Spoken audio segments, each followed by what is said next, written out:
let's tell the people who don't know you and haven't heard us on social media who you are. What's your story? Well, I'm Beatriz, the mom of Hugo Alejandro and Julian.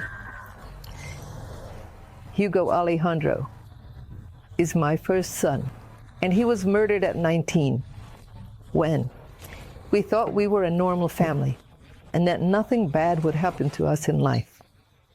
Just dealing with the usual dangers of a family.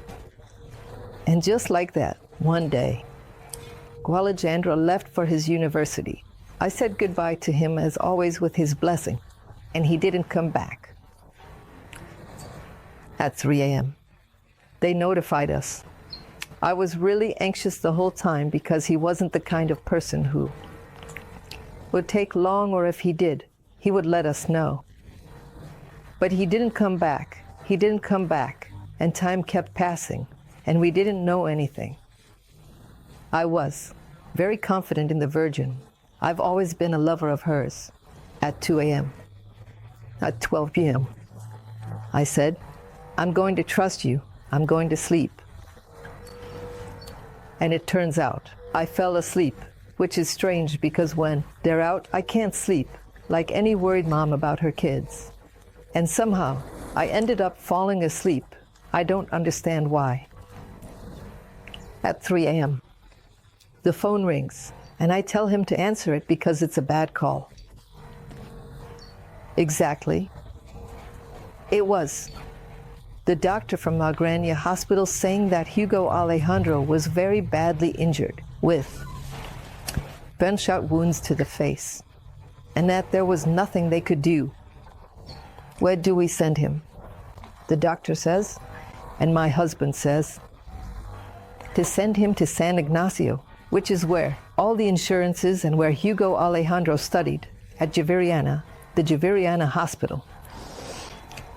And I didn't think it would be that terrible.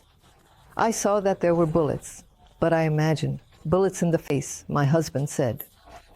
So all I said was, let's sell the apartment. We'll do whatever we can, and we'll do his plastic surgery. We'll do something for him. But I never imagined he would die on me. I never thought that would happen.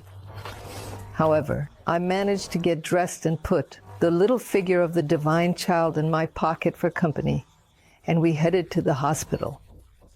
When we got there, the head of the emergency department said, "Are you Hugo Alejandro's mom?" I said yes, and she told me to follow her because there was nothing that could be done.